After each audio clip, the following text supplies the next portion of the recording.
আসসালামু আলাইকুম রহমতুল্লাহি বারাকাতু। আপনাদের মাঝে নতুন ফেজ থেকে নতুন ভিডিও নিয়ে চলে আসলাম।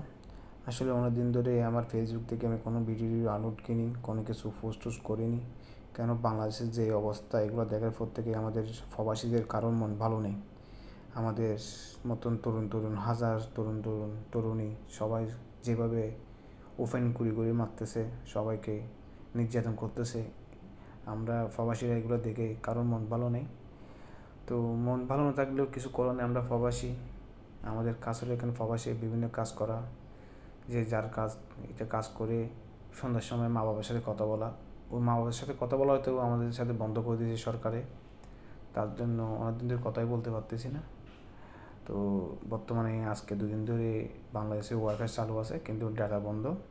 ওয়াইফাই দিয়ে মা বাবার সাথে কথাবার্তা বলছি, অনেক ভালো লাগতেছে। কেননা আমরা প্রবাসীরা বিভিন্ন জনে বিভিন্ন কাজ করে, সারাদিন কাজ করার পর সন্ধ্যার সময় যদি একটু মা বাবার সাথে কথা বলে, তাহলে যে কাজ করে কষ্টটা লাগছে আমাদের, ও কষ্টগুলো আমাদের ফানি হয়ে যায়, কষ্টটা আর লাগে না।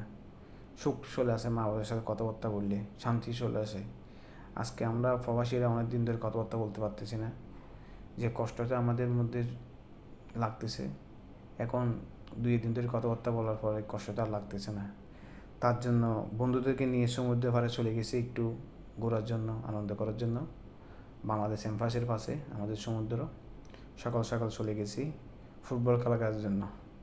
তো আমরা বিভিন্ন জন নাইট ডিউটি করি, নাইট ডিউটি করার পর সকাল সকাল চলে গেছি সমুদ্রের পাড়ে ফুটবল নিয়ে একটু আনন্দ করার জন্য, এবং পানির মধ্যে সাঁতার কেটে মনের কষ্টগুলো সব ধোয়ার জন্য সমুদ্র পাড়ে চলে গেছি। তো সবাই ফুটবল নিয়ে বিজি আছে, আর আমি আপনাদের জন্য ভিডিও নিয়ে বিজি আছি।